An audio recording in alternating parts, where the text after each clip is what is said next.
Horizon UX, and this is Russian offensive and Europe's response. What's our task and purpose?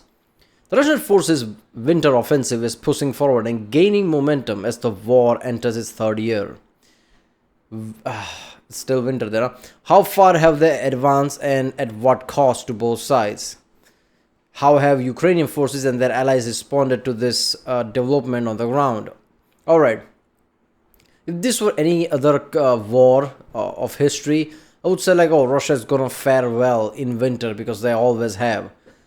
But when I talk about Russia in that sense, in the past, Soviet Union, before that, Ukraine and Russia was like kind of like blurring the line. Like Ukraine was kind of part of the, sometimes Russia kind of or not, and just basically Ukraine is also like Russia, right? Both are the kind of like a same way of people who both can like withstand winter. That's what I'm saying. So in this one, like Ukraine versus Russia, who knows who's gonna fare well, because both are supposed to be good in winter, right? It was like something like, I don't know, like France versus Ukraine or France versus Russia. I would say like, okay, Ukraine or Russia is gonna fare well because in winter they do. But both of them are basically like, good at this. So I don't know. There is more nuance to this than previous wars, because wars nowadays is like more complicated. There is many logistics at play, right? Who knows what play somebody's thinking, what tactic is somebody's thinking. I don't know. So far, Russia hasn't done well, right? Even if Russia has gained some momentum here and there, compared to whole, right? They haven't done well. Nowhere near close as people would have thought. So this is going to be interesting video for me, because I'm thinking this is like the first proper update I'm going to hear about what is happening there. I like task and purpose for this particular reason. Because people are like, okay, because of like now the Gaza thing and like Middle East thing, like Ukraine-Russia thing is like kind of like, Ukraine-Russia thing is like kind of like going away, right? Not going away, it's like, no, we are not hearing about it that much. It's like, oh, the new thing is the Middle East. Like, what, Ukraine-Russia is not a thing anymore? Come on. So I like this channel because he's going to give us update like this. So yeah, it's going to be interesting. Remember, flag my subscribe, so that way I know which type of videos to react to more. I've done quite a few task and purpose and other videos like this, like military geopolitics type of video, real life lore, task and purpose, and factors and other videos as well. So if you haven't seen them, check out the link in the description, or the best way, I guess, in the end of the video end card. And yeah, let's do it.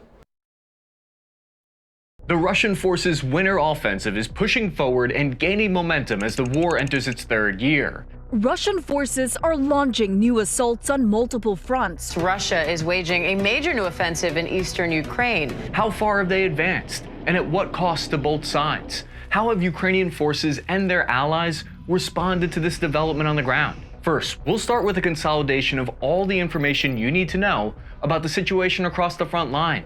Then we'll dive into how both sides are attempting to rebuild and restaff their armies. The Russian offensive isn't focusing their efforts all on one single location.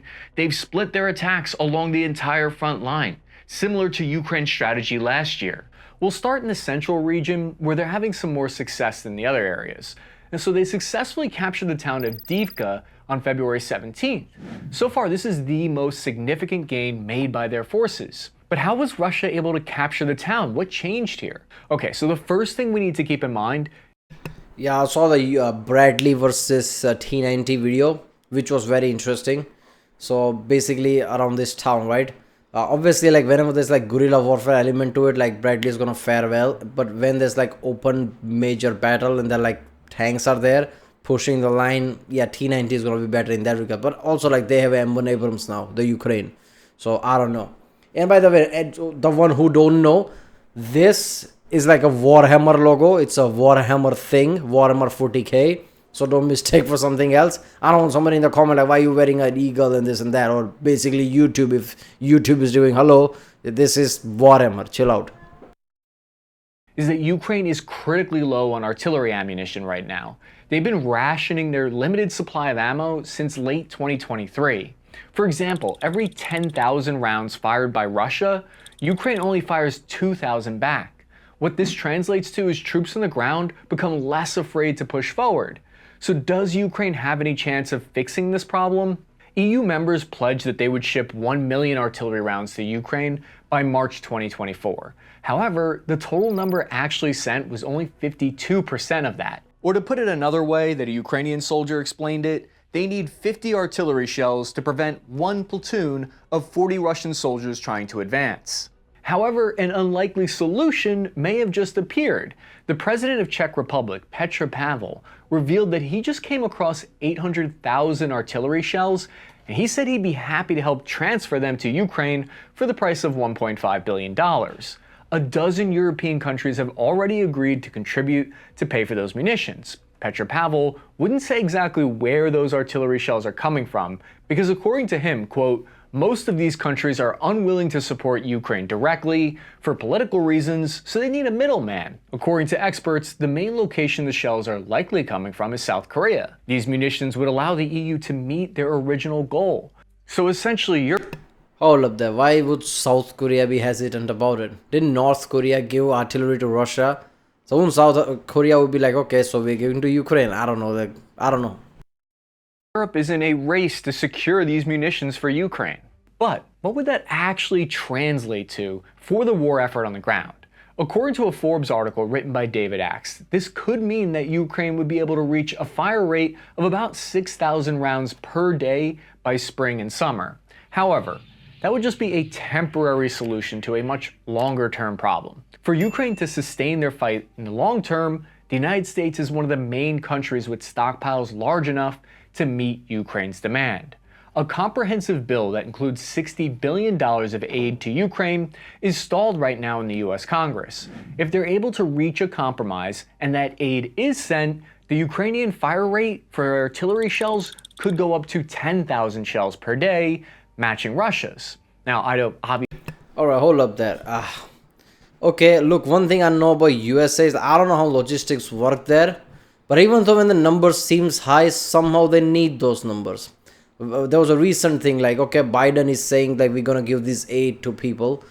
But the report was like if US does give Ukraine all these things, US will not have those things which they need if like something like China versus US happens.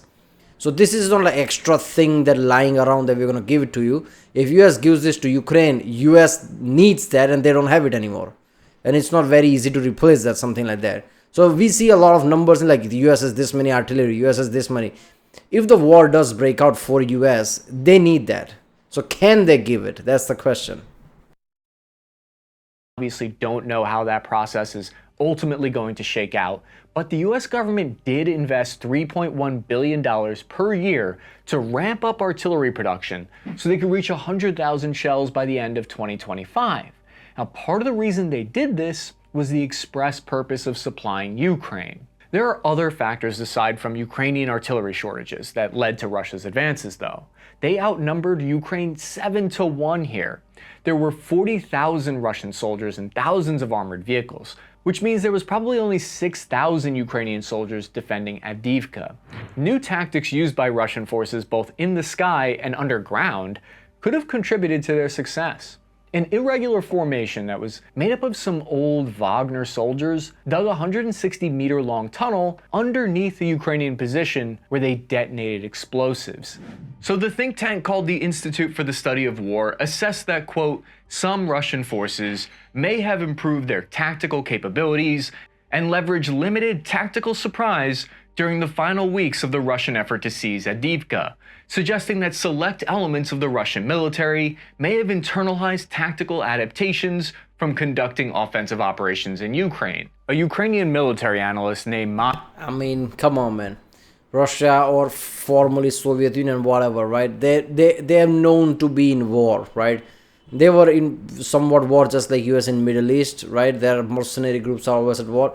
It's not like China, right? What is the question about China? When was China ever in military warfare, last time? So even with all the readiness of China, can they really do anything? Russia doesn't come in that element. So okay, Russia, let's just say hit a wall. But of course they're going to adapt to it. That's the scary part, right? Okay, you see all these things that are happening. You see like you're beating Russia, but how long? When they start to adapt, which they are doing right now, yeah, tide might turn, right? This is what I've been saying from the start. People see like short-term vision and they're just like, oh, look at that. Ukraine is winning this, and all that. Whole picture from start to end, let's just see, 7 years, 10 years. I don't know how long this will stretch out. The wars in the past have stretched out that long. So let's see in that way. Are you seriously seeing Russia losing in that way? Unless US and Europe directly gets involved, I don't see Russia losing. It might stretch out a long time, but Russia will adapt like they have done in the past, right? And Russia would just like, it's a bigger bear compared to Ukraine, right? Ukraine is facing shortages already.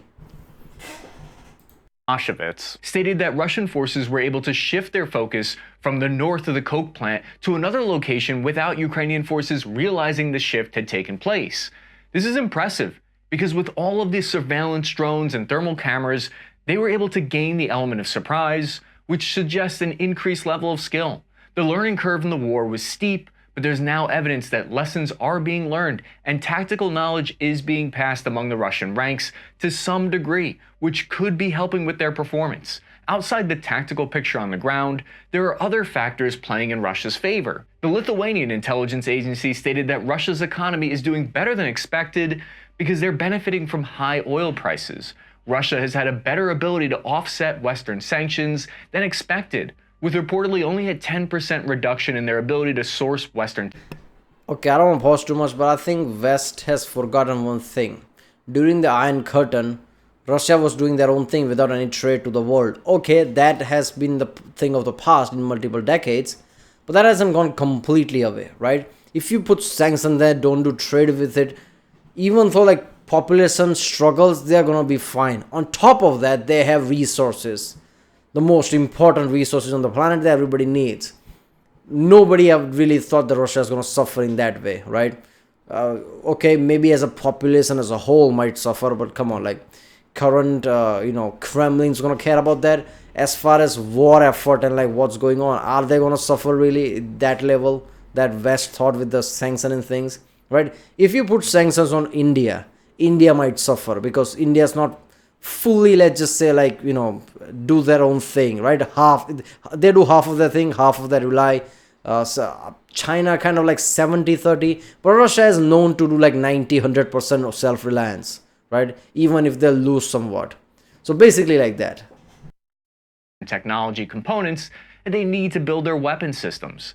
This is due to their successful efforts to circumvent the sanctions by buying through third parties and countries that act as middlemen for their supplies. But perhaps the biggest tactical factor comes from the changes in the sky. We've observed Russia's Air Force has gotten increasingly confident recently. They've exploited Ukraine's lack of anti-air munitions. For the first time in the war, Russia's reportedly gained local air superiority in places like Avdiivka. They launched over 400 KAB, 500 kilogram or 1,000 pound glide bombs over the course of just a few days. Estimates believe Russian jets are pulling off at least 100 air-to-ground strikes per day along the front line. Part of what explains the difference in the effectiveness of these strikes compared to earlier in the war is that they're starting to use what's called the Universal Interspecific Glide Munition, or the D30SN. It's a glide bomb that basically converts your old unguided bombs into GLONASS guided bombs that are more accurate. In fact, they increased the range to 90 kilometers or about 50 miles, essentially doubling their effective range. Russian forces are looking for a decisive breakthrough in Ukrainian lines, and from their perspective, it's worth losing a few aircraft in return. The reason for this is because if they wait any longer, it means they would risk facing an entrenched, fortified Ukrainian force. What all this amounts to is an unprecedented level of aerial attacks from Russia. It's enabled Russian ground troops to start to actually move forward, but on the flip side, it's also allowed Ukraine the opportunity to shoot down a higher number of Russian aircraft than usual. They downed 15 Russian fighter jets in the course of just 2 weeks. Now, that number might be an exaggeration. There isn't any visual confirmation for all these claims, but if it is true, it takes a chunk out of Russia's overall 300 fighters. What was confirmed, though, was the shoot-down of Russia's A-50 radar aircraft. The Russian government even released the names of the aircrew who died. They confirmed it. The A-50 is a strategic capability that costs... Oh my god, can you imagine something like this happening to US? Imagine if US's radar pulling like that got shot down. The whole chain of command would be like, somebody would rig them a new a-hole, let's just say, if that happens, because these planes are supposed to be protected, right? These planes are like, nobody should be able to shoot it down. That's their whole thing, right? They are literally like eyes on the field or something, right? I saw the video from Know What You Think, I think, who basically would tell you like how OP these things are. because this has like these things have major range. It tells you as soon as the plane like takes off from the fucking ground, and like many capabilities, and gets protected by a lot of fleet. So things like this to taken down, that's like a big thing. It's like like let's just say if Russia had aircraft carriers, they only have one, but if they had like many aircraft carriers like US does, and somehow an aircraft carrier was like shot down, that would be a big deal. Roughly $330 million to manufacture. This asset is important because it provides targeting and coordinating abilities for Russia's entire fighter fleet. The A-50U can track 150 targets with radar that has a detection distance of 370 miles. It's normally operating inside the Sea of Azov to monitor the front lines from a safe distance. There is a debate about how it was shot down, whether it was friendly fire or could have been an old era S-200 long-range anti-air system that was pressed into service by Ukraine. According to the Warzone headed by Tyler Radjouet, Russia's likely down from 9 to 6 of these important assets. The command aircraft hasn't been seen operating since the last shootdown. This could help explain why Russian fighter jets are forced to expose themselves more and get closer to the front lines. But the increased risk helped them capture Avdiivka on February 17, 2024. Russia's President Putin hailed it as their largest victory for their forces since the capture of Bakhmut in May of 2023. Osanet Defender on X pointed out another major factor that has recently changed in Russia's favor. Their ISR capabilities have greatly improved, meaning their intelligence, surveillance, and reconnaissance. Why might that be the case? Tyler Radjouet, who heads up the Warzone publication, pointed out one reason why we might be observing this. They're Iranian-designed drones and now have a pan-tilt video camera that uses cellular coverage to transmit live images back to a Russian command and control station. Now we're going to get into how battle staff works and how important command and control theory is in a minute, but the biggest takeaway here is that Russia might have solved one of their biggest surveillance challenges that they've had since the start of the conflict. Evidence for that comes from the vast quantity of videos released by the Russian Ministry of Defense recently. But what price did Russia ultimately pay in manpower and equipment? Before we go any further, I need to give a disclaimer, because you're going to hear some horrible numbers. Exact numbers when it comes to casualties are difficult to pin down, and any source that you pick is going to be controversial. When I discuss the estimates for the number of Russian KIA, it's not for anyone to gloat over, and the same is true for when I talk about Ukrainian losses. Personally, I think a lot of times discussions surrounding Russian casualties can be done as a way of kind of dismissing Russian advances, saying, well, they took the city, but it wasn't worth it. I understand that line of thinking. Okay, I have comments like that a lot, right? Russia is a paper tiger, this and that. I'm not saying like whatever you have to say is not right, there's merit, but sometimes I feel like people just dismiss, oh, Russia is nothing, this and that. By doing that, what you're doing is like lessening the effect of what Russia is and what Russia can do. Wishing will not make something true, right? You need to see the reality. Whenever we see number, like people always inflate things, like I'll see a comment about that a lot, right? People flexing in the comments, anti-Russia messages, things like that. Both ways, obviously. But, a lot of time you just like, oh, Russia is nothing, Russia is that. Like, come on, man. Okay, Russia is not what we thought. Sure. I think mostly it boils down to like people being yes men to Putin and, command structure not being really like how it should be. If a command structure is screwed, doesn't matter how good you are, you're not going to be good. That's what happened there. But you just like, oh, it's like nothing. Oh, this happened. Oh, like, oh, they just killed like, 20 times more than how many Ukrainians died. Okay, that probably is an inflated number. And by flexing, like lessening the effect of it, right? More people see that, more people will like, chill out, oh, it's fine. Like we don't have to worry about the Russia-Ukraine thing. No, you do have to worry about it, right? If you care about that, you do have to worry about it. And Russia is not going away like that. Russia is like, doesn't matter what you want, it's kind of like a larger power compared to Ukraine. All right, longer, bigger war. I don't see Russia losing. I'm not gonna lie. All this information, doesn't matter how much you show me about like how Ukraine is pushing back. The larger picture, whenever I see it, I don't see Russia losing yet. Even the sanctions not working is like a big, big check on that front. Like I don't see Russia losing that way. But it can be difficult to prove whether or not it was worth it, because from Russia and Putin's perspective, the losses, heavy or not, are worth it.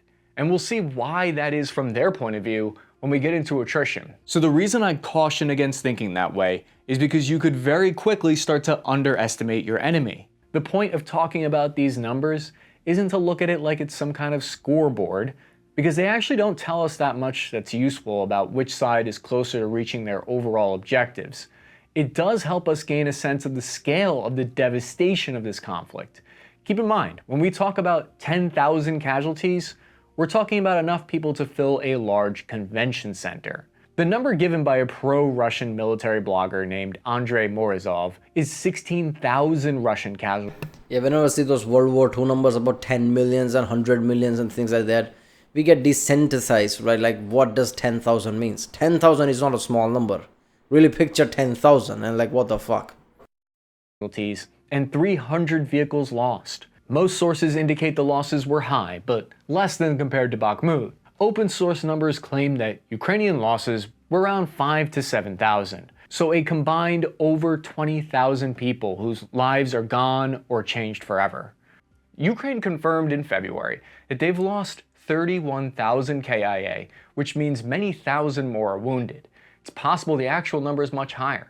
Russia doesn't release their numbers on casualties, but Mediazona, an independent source that confirms deaths by finding specific newspaper articles or proof of records of military medals, they've confirmed at least 46,000 Russian deaths, which they believe that actual number is probably between 60 and 88,000. From Putin's perspective, as long as the rate of losses of attrition stays where it is now, his military planners believe that the numbers are in their favor. After 2 years of observing this war, we've seen it go through several phases now. At first, Russia nearly occupied the entire country at the beginning of the invasion. Then Ukraine pushed back in a counteroffensive that recaptured thousands of kilometers of their land across the front line, thanks in part to Western supplied equipment. Now, in 2024, what we're seeing is Russian forces have regained the initiative on the ground.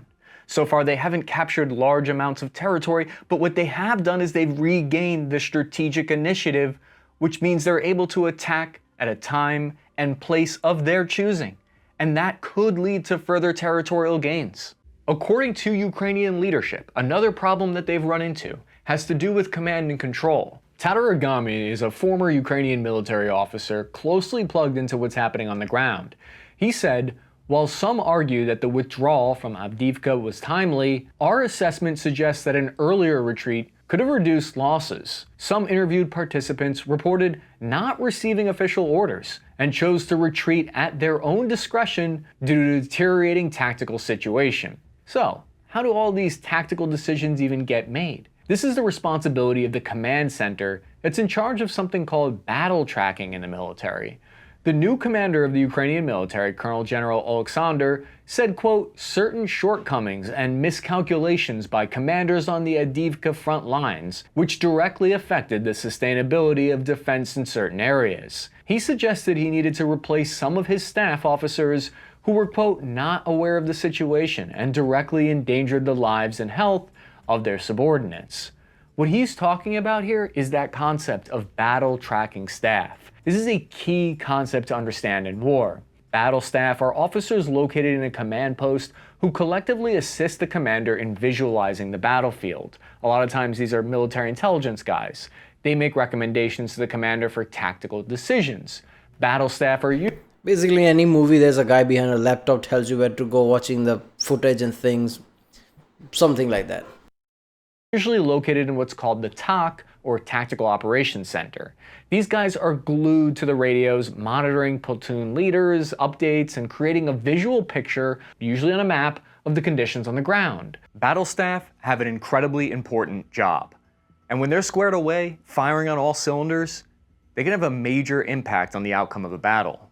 According to this US Army publication, The Key to Battle Tracking in Battalion Command Posts, poorly trained or disorganized command posts will result in slow decision-making and unnecessary losses. So what are Russian forces' next move now that they've captured Avdiivka? Well, they've been given orders from their own TOC to continue pushing forward to test exactly how far they can go before they're stopped. One of the key points that the ISW made is that the Russian command and control has improved over the past 2 years, and that's why they've been able to gain more ground this year compared to last year's offensive. This is what's called your classic salient in military terms. The 103rd, 150th, and the 5th Motorized Rifle Regiment have already seized Stavropol, Orlivka, and are fighting for Tonica and Berdiki. They've punched 13 kilometers or 5 miles to the rear and are only now running into stronger resistance. Geolocated footage from the front lines outside of Avdiivka show Bradley's engaging Russian troops in their advance. The next major Ukrainian city in this direction is far. Okay, how much Bradley is helping, right? I know a lot of launchers and things, right? Stingers and things that they received was a game changer for them. So M1, Bradley's and M1 Abrams, sorry, not Bradley's. I'm thinking of Abrams. They have Abrams now, right? So obviously they're using Bradley a lot, but is Abrams helping like a major way, right? I would like to think, I hope they are. I don't know. Just like how all the other equipments have helped, I feel like Abrams is powerful enough if done right, with the right hands, can be a powerhouse thing, right? Like how in World War II, people were kind of worrying of German Tigers and things because they were pound for pound heavyweight in their own term, right? They had twice as the range. They were bigger armor. Whatever Germans were doing in the World War II is let's just say a psychopath type of way. I don't know how to say it, right? Whatever you have, they'll try to have something twice as big. Doesn't matter what the cost is, and they'll always have something that's what the fuck is that type of way. So Abrams can be that element from Ukraine, right? Fighting Russian forces, if you have Abrams, right, against something like T-90 or something, Abrams gonna have an edge, right? Oh fuck me, that's Abrams. People are gonna think about it. So is Abrams having an effect like that? I don't know. Comment down. I don't know. As far as I'm aware, is a city called Kramatorsk. The city is only about 20 kilometers from the front line at this point. If Ukraine is unable to stabilize their front lines, hypothetically, then this city would be one of Russia's next targets. Kramatorsk has a major railway station located here, so it's strategically important. According to this Associated Press article written by Hannah Orahav, in September 2023, the trains here carried 126,000 commuters during the summer months alone. People still go to work even as the war rages just a few miles away. But these trains also carry cargo, aid, and military gear. Early in the war, this station located at the city was the target of Russian rocket attacks, which hit passengers who were waiting for evacuation. They killed more than 50 and over 100 were wounded. And it shut down train service for about 6 months. But today, the city is protected by air defense systems, likely Patriot missile batteries, and this railway is a major resupply method where Ukraine moves troops and supplies to their entire front line through here. Without it, resupplying the front with weapons and ammo would become far more difficult. In an attempt to prevent them from advancing further, Ukrainian command made the decision to deploy the first of their American-supplied M1A1 Abrams tanks into combat. 31 arrived in September 2023, and they appeared to have been held in reserve for the past 5 months. It looks like they've been sent forward now to plug the gap and halt Russia's advance. 2 to 4 have already been knocked out so far in this effort. Russia claims 2. I like how it paints the picture. They've been put in the back for 5 months, and now finally they've been released. And Darth Vader music plays, right? What is that sound called? What is the name of Emperor or something, right? I don't know, something that's alright. Darth Vader's music plays, and there you go, Abrams are coming. I hope Abrams have that kind of effect, right? Just few Abrams is enough to push the line. I hope because that's if you know how to really coordinate and use Abrams, you can do that. But I know how Battlefield works in that way. So if you fuck it up, doesn't matter if you have Abrams or not, you're gonna suck. So I don't know I don't know if they really know how to use Abrams or how to use the tactics of it. But yeah, we'll see, I guess. 2 strikes from FPV drones knocked the Abrams out. In this case, I have some reason to believe them, because Russian companies offered a reward of 10 million rubles or $110,000 to soldiers who are able to destroy an Abrams. If the reward is true... Oh my god, I just said it, man, and it's 3 seconds, oh, by the way, drones destroyed it. What the fuck? This is where people see, we told you tanks are being obsolete now because of drones and things. I guess we'll see in this warfare. That means that there would probably be some kind of vetting and confirmation as to who knocked the tank out and when. On March 5th, video footage was released by the Russian Ministry of Defense showing an anti-tank guided missile knocking the Abrams out.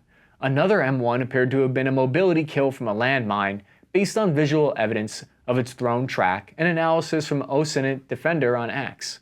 So I've been hearing a lot of justifications for why these tanks were destroyed. sort of dismissing that, well, they're the old variant, but I don't see a lot of evidence here that would suggest that the newer version of the Abrams would have survived these same strikes. If there are any lessons to be learned here, it's that the new version of the Abrams that America's building need to take into account any weaknesses that are revealed on the Ukrainian front lines, so that they can be designed to be... Man, you need Abrams X. Seriously, you need Abrams X, because you never know. Russia under pressure might just build a fleet of T-14 because they need to have it, right? If you're under pressure, if they're literally in war, they've been in war for multiple years. When you're in war, a lot of things come out, right? So in few years, they might have fleet of T-14 and you might not have Abrams X because you're not building one. And, you know, it might come to like this, basically. It doesn't matter what you build now, new version of it. All they might be susceptible to drones and things. I feel like Abrams X has like enough defenses that they could be powerhouses, who knows? Better and troops can be better protected in the future. The drone footage actually revealed something really interesting, I think, though. You can see both of the tank's hatches are wide open here. This is evidence that the crew from the Ukrainian side was able to make it out of the vehicle. All of the KO'd M1 tanks appear to have their turrets still attached to the hulls. The Abrams blowout panels appear to have worked as designed. If the ammo detonates, it sends the fire and the blast out the back, theoretically protecting the lives of the crew, allowing them to fight another day. Now, just based on early reports from the front lines and what we're seeing, the FPV drone may have flown into the Abrams hatch, the hatch that's meant to protect crew from explosions, so they were exploiting what was meant to be a strength as a weakness. The two other downed Abrams may have been knocked out by Russia's Kornets.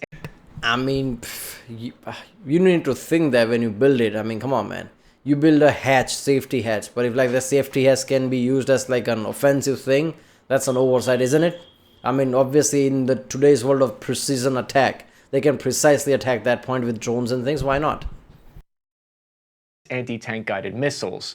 Their tandem explosives help punch through explosive reactive armor. If there's any lesson to be learned here this early, it's that there's no substitute for having adequate air and artillery fire to protect your tanks, no matter how advanced they are. The Abrams weren't the only US supplied vehicles to get destroyed for the first time. The Russian Ministry of Defense also released footage of what looks like what appears to be two American supplied Patriot missile launchers getting destroyed by an Iskander missile, according to Osanet Defender. And on March 5th, the Russian Ministry of Defense provided video evidence of the first US supplied HIMARS launcher being destroyed, but they wouldn't say what type of munition hit it. And how are the defensive lines behind the... Oh my god. Why are all this US equipment failing? Somebody give me more detailed nuance in the comments, because I don't know, like everything I'm watching the past 3-4 months is like, yeah, US equipment has been OP on the paper, but like this is the first time they've been used against, let's just say something like Russia or China. Russia in this sense.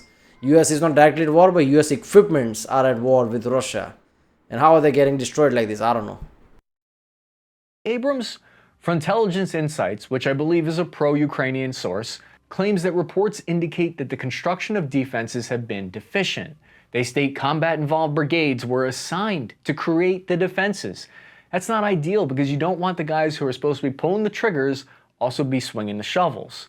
There should be some kind of delegation of that to the civil services.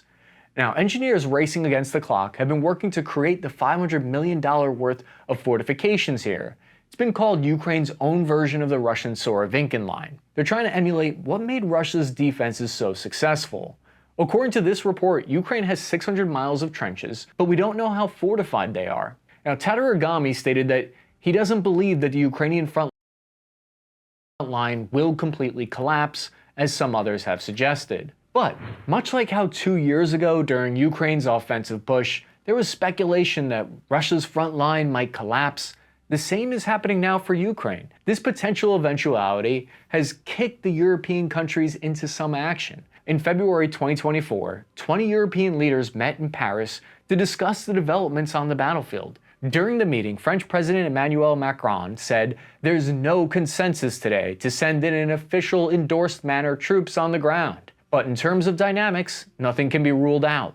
At first, people thought maybe he was just speaking off the cuff and that wasn't really what he meant, but then he doubled down. Because on March 5th, French President Macron said, quote, we are surely approaching a moment for Europe in which it will be necessary not to be cowards. To be clear, they're talking about non-combat troops that would be sent into Ukraine to not fight against Russian soldiers, but to potentially do demining or training operations.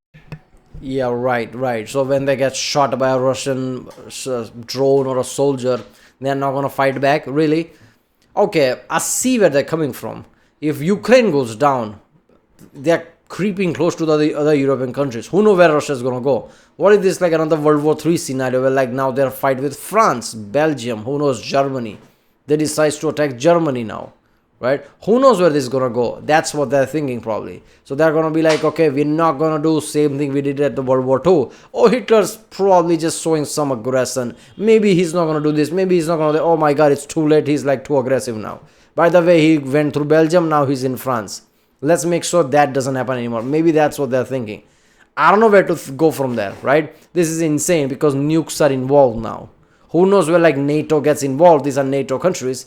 NATO gets involved. Where this go, right?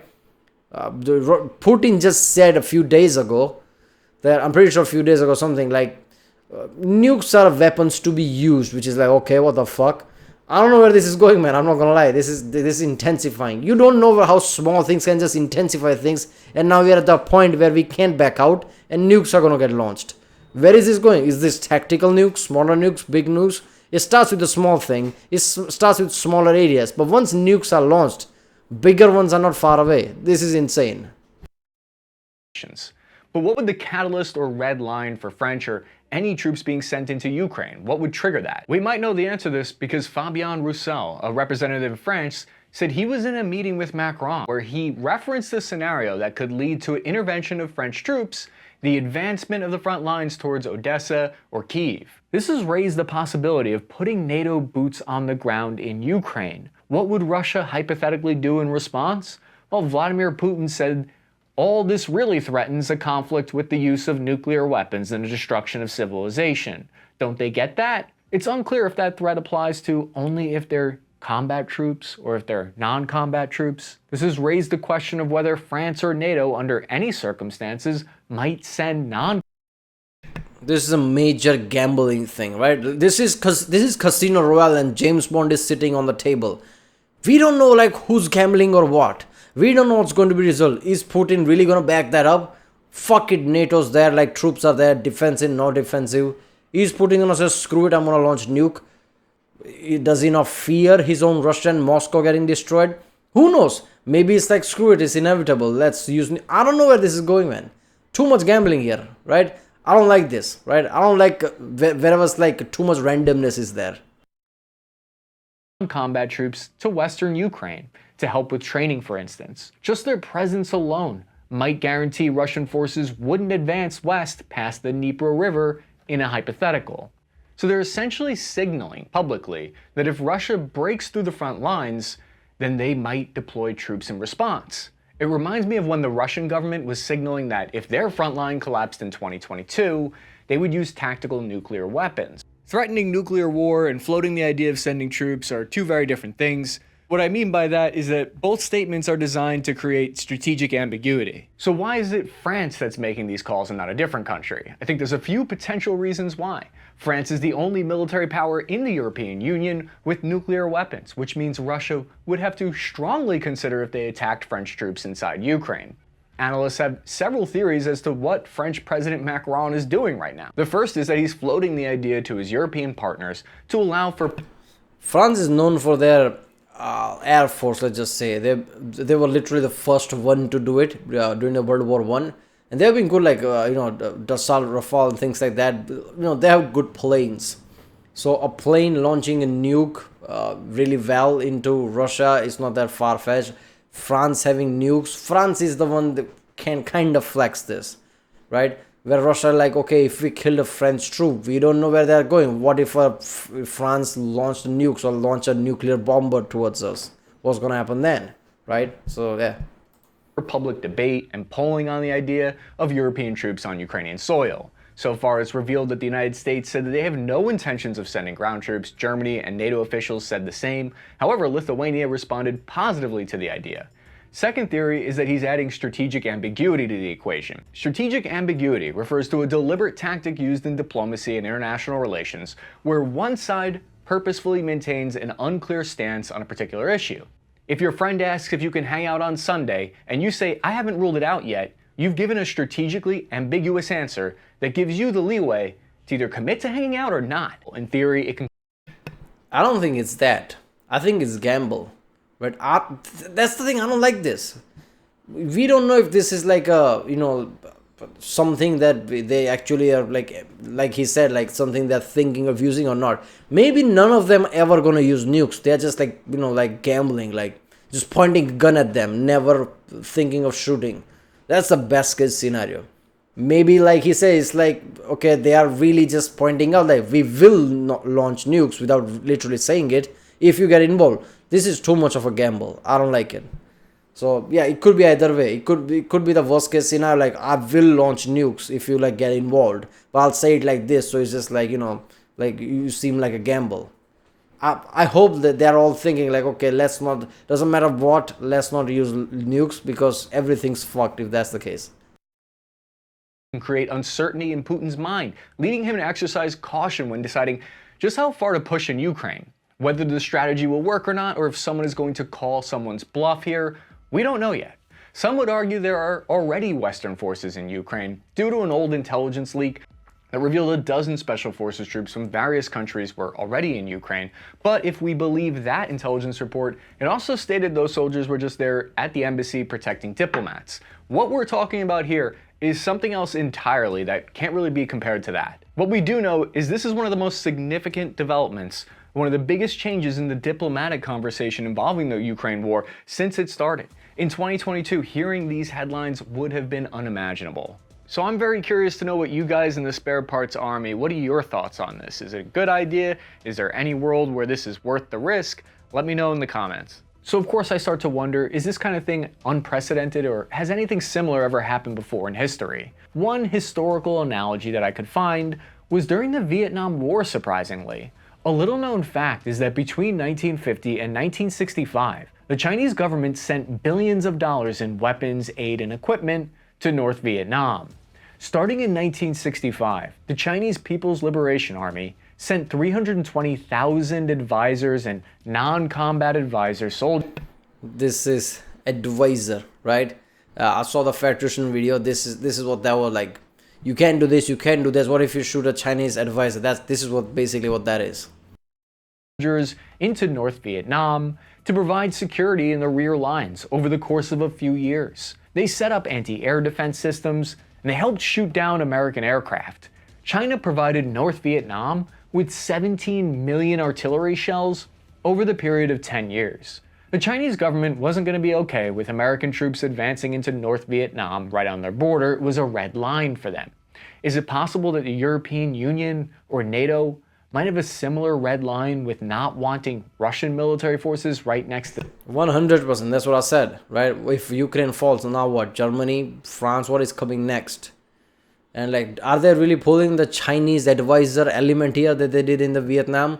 Putting French troops there, so like Russia will like, okay, let's not bomb this place, let's not attack this place. What if we create a French non-combatant soldier and like triggers a nuclear war? But does that tactic work against Putin though? I don't know. their border? And the same is true from the Russian perspective. They don't want any Western troops on their border in Ukraine. So this is why both sides see this as an existential threat that's actually worth going to war over. In the north, Russia's forces are having less success in their offensive push currently, although that could change. A group of pro-Ukrainian Russian militia launched an attack into Belgorod across the border near Kharkiv. The Russian Ministry of Defense stated that the attacks were stopped. ISW reported they believe conscripts in Russia were responsible for defending Russia's borders, which could help explain how the pro-Ukrainian Russians were able to strike inside Russian territory. Now, let's be clear that Kyiv didn't take responsibility for the attacks. Their official position is that they weren't involved in any cross-border attacks, but it's widely believed that they supported them. The 25th and 138th Separate Guard Motor Rifle Brigade are pushing from Lyman Piershy to take the village of Sinkavivka. From there, they're about 8.5 kilometers north of the town of Kupiansk. The city sits on the major junction of the P07 and P79 highways, and it controls a critical bridge over the Oskil River. On March 4th, Ukraine's 30th Mechanized Brigade repelled 11 attempts by Russian forces to push forward. This is now a near daily occurrence here. The southern axis is considered not to be Russia's main effort, it's their supporting front. In the south, Russian troops are attempting to recapture the Ukrainian town of Robotyne. The town of Robotyne sits inside a pocket of Russian lines. It was the only major town recaptured during Ukraine's summer offensive. The area is now under the threat of double envelopment from Russian forces that occupy land around its three sides. According to the New York Times, Robotyne is not easy for Ukrainian soldiers to defend because Russian troops control the high ground around the area. Analysts believe Ukraine may have to fall back from the town to take up positions of fortifications built to the rear. High ground and surrounded from three sides. That's just fucked up. Even the Napoleon ran away from that element. This would be a blow to Ukraine because of how much they sacrificed to capture the town. Alright, so let's get into the material covering Ukraine and Russia's ability to rebuild and reconstitute their forces. By now, most men and women that were motivated to sign up and fight for Ukraine have done so already. This makes finding new recruits a challenge. According to the Belgian think tank Center for European Policy Analysis, the average age of Ukrainians serving on the front lines is 43 years old. Ukrainian military chiefs have called on the government to pass a new mobilization bill that would begin conscription for 450 to 500,000 new recruits. Low manpower is likely a short-term problem. There are different points of view in that debate about the conscription bill. Ukrainian President Zelensky has stated he's skeptical that 500,000 more troops could be more of a logistical burden than a tactical advantage. Aside from the manpower issues, can Ukraine manufacture their own tanks and weapons? Before the war started, Ukraine had an extensive defensive manufacturing base. The Russians knew exactly the location of all these old Soviet tank building plants, which were mostly located in the east near the front lines, so they've been targeted for bombardment. Ukraine has had to spread out their production really thin across many locations to avoid being targeted, which has limited their ability so far, although they have seen some success in the production of drones.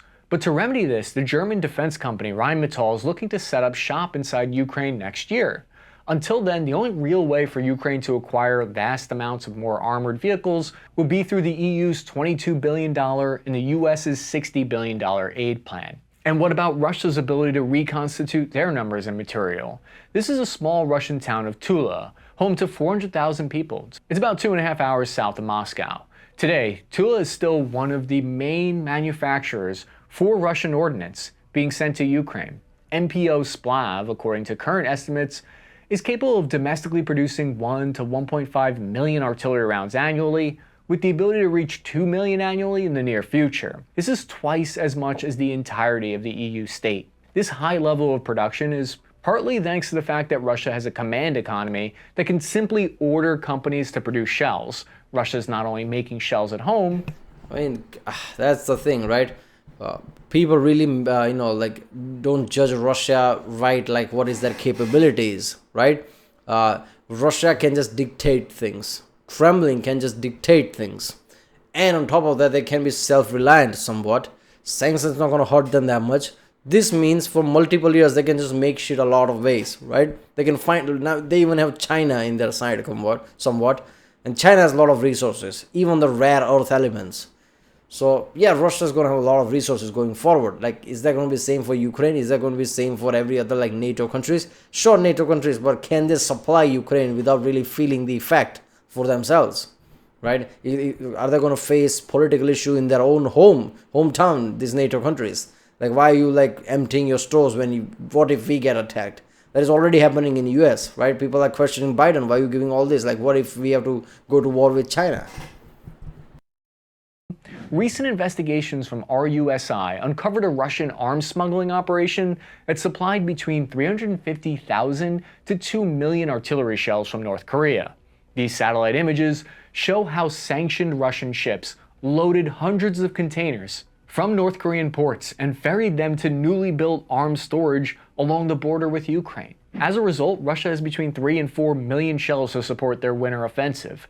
Experts believe 50% of those North Korean ones might be too old or duds, but even if that is true, there's still over 1 million working shells. According to a February article in Foreign Policy magazine, despite sanctions of imports of Western-produced microchips that are essential for long-range missiles, they've only dropped 10% since the start of the war. All of this sets Russia up with the firepower that they need for their renewed offensive. From Russia's perspective, they now see a clear path forward for victory. RUSI, the Royal United Services Institute, is described as the world's oldest and the UK's leading defense and security think tank. In their publication by Dr. Jack Watling and Nick Reynolds, they wrote an outstanding analysis on Russia's plans to rebuild. In it, they say, quote, by the beginning of 2024, the Russian Operation Ground Forces in the occupied territories comprises 470,000 troops. One of their main equipment shortages is 220mm multiple launch rocket systems, but Russia has significantly mobilized its defense industry, increasing shifts and expanding production lines and existing facilities, as well as bringing previously mothballed plants back online. This has led to significant increases in production output. For example, Russia is delivering approximately 1,500 tanks to its forces per year, along with approximately 3,000 armored fighting vehicles of various types. They go on to say Russian missile production has similarly increased. At the beginning of 2023, for instance, Russian production of Iskander ballistic missiles was 6 per month, but now they have stockpiles of them. The majority, 80% of those tanks, are refurbished from old Soviet stockpiles, but the RUSI estimates that they'll be able to replenish these through... See, that's what I meant, right? When I said, like, all the videos about T-14. See, the thing about T-14 Armata is, like, I haven't seen a video where they're, like, point blank say T-14 sucks. Nobody says that. They all said, like, it's nowhere to be found. As we've seen, the more years go by, the more Russia is, like, get hold of their situation, get tactically better, somewhat logistically better. They might have T-14, like a lot of them, and they might deploy it on Ukraine. There is no alternative to this, right? US doesn't have Abrams X. They have, like, newer, updated version of Abrams, but that's not same as T-14, right? T-14's equivalent is Abrams X, right, which doesn't exist. So our, like, fleet of T-14s could be, like, enough of power to Russia, especially in guerrilla warfare element where, like, drones just suddenly attack, anything just suddenly attack. The defensive and defensive basically, like smoke and all that, right? The T-14's capability of hide itself and defend it will come into play. So if they can make a lot of T-14s, which I think they will eventually, right? They're getting the main things done. They're stockpiling main things, and they'll eventually move on to something like that. They'll even get, like, their air force in order. The point is how long this war stretches out, how NATO countries stays away or not. What is the element that will dictate what's going to happen in the future? At least the end of 2025. So with all that I can gather is that the Russian military has run the numbers. They've done the calculations, and they've determined that short of something going catastrophically wrong, they can sustain these losses into the end of 2025 at least. To try to help limit the losses, Russia's adjusting their tactics on the ground. A US Army Training and Doctrine Command report outlined how Russian tactics have changed over the last 2 years. Since Ukraine is running low on artillery, Russia exploits this weakness by sending groups of 2 or 3 infantry forward because they know Ukraine forces won't want to waste artillery rounds on small groups. The US Army claims that their report that Russian commanders have adopted a more flexible deployment of infantry inspired by Wagner Group's tactics in Bakhmut. These new Russian assault detachments deploy with fewer mechanized support and are accompanied by mortars, automatic grenade launchers, and older towed artillery systems. They're smaller, faster, and more flexible than a battalion tactical group, and they use armor to protect their flanks. Russian prisoners are used as disposable infantry to identify Ukrainian defensive positions, which allow their special forces to engage Ukraine's key weapon systems. We would call this a kind of a recon by fire, a healthy dose of speculative fire to see what's, stirring the pot reveals. The Washington Post also noted that a change in Russia's prison population from 420,000 prisoners at the start of the war to just 266,000 today reveals that they're relying on a lot of prisoners. As someone who was once the lowest ranking 19-year-old private in an infantry unit in the US Army, I can confirm that grunts are seen as expendable. It's the grunts who are given the orders to kick in the door, be the point man. This is why during training you're given orders to pick rocks up from one rock pit and move them to another rock pit. You're trained to follow nonsensical orders, so that when you're ordered to walk in a line straight down towards the enemy positions, you won't question it. It's like my grandfather, a Korean War veteran, used to say, ours is not to reason why, ours is but to do or die. Without Wagner to throw bodies into the fight, the US Army believes that Russia is increasingly relying. Okay, look. Yeah. Obviously, people will be pissed off when I say this, but in a democratic world, a team like that or like any part of military being like that is insane, right? You're already thinking of a certain group as expendable, making you basically vetting them and making sure that they follow rules, even if you tell them to walk into like machine gun fire, knowing they're gonna die.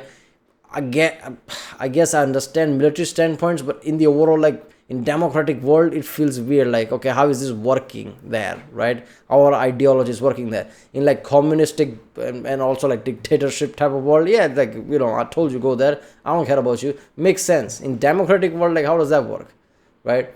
I don't know. There has to be some reason there. If the goal is to just like go there, and I mean, obviously, like, there are like elements like if you don't do this, we won't have like, let's just say like weakness is exposed something. You're giving your life so, you know, somebody else get the edge and like we win eventually. You're serving your country. I understand all that element, but still it's fucked up. On these prison recruits to act as the primary frontline shock troops, forming prisoners into Storm Z battalions. The groups are organized into 3 companies of approximately 100 personnel each. Questions that remain on the horizon include, where will Ukraine be able to ultimately establish their defensive line? And how well produced will those fortifications end up being? How long will it take the US and EU to coordinate new aid efforts? How far will Russia's offensive end up advancing? And if it continues, will the EU and NATO start to consider stronger actions like putting advisors on the ground inside Ukraine? There's also the question of where will peace talks end up going from here? The ISW reported that they believe Russia has less interest in negotiating for peace now that the conditions on the battlefield appear more favorable to them. Until then, I'm going to keep watching the front lines and keep you up to date on what's going on. I'm your average. I mean, I don't think Russia was ever going to go with peace talks anyway, right? Like Putin said, he probably would use nukes before he like give up, because giving up means admitting I sucked. It was all for nothing and Russia is weaker, like we're nothing. I don't think Russia can ever do that, or Putin can ever do that. So peace talk was never there in the first place, right? Peace talk would work if like Russia dominates 80% of Ukraine and just like peace talk means, okay, like ceasefire, Ukraine give up. The peace talk will always like go, do Ukraine give up? No, there is no peace talk type of way. I don't think there's any other ground for Russia or for Putin. So yeah, peace talk is just like, yeah, there's no even point of talking about it. But yeah. Alright, well, that was Russian offensive and Europe's response by saying task and purpose. Yeah, this was an interesting video. This wasn't surprising to me because I've seen that coming. Like I said, a lot of people just like underestimate Russia as a whole a lot. It's like very short vision thing. If you see the whole picture, if you've seen the historical wars and how they played out for multiple years, you should have seen this coming somewhat, right? And I can see Russia being too strong in the future as well. Like tide is going to turn a lot. I don't know like who's going to join. If NATO joins, that's like an X factor.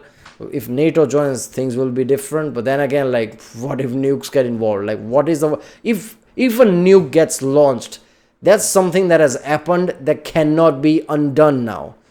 Even if like everything cools down, even if the war ends, everybody just like sing kumbaya and say no war. Nuke has been launched since World War II, right? In the future, nukes are possible from now on. So that's the one thing. If it happens, it can be undone. And future is for forever screwed, doesn't matter what. Alright, I'll see you next time.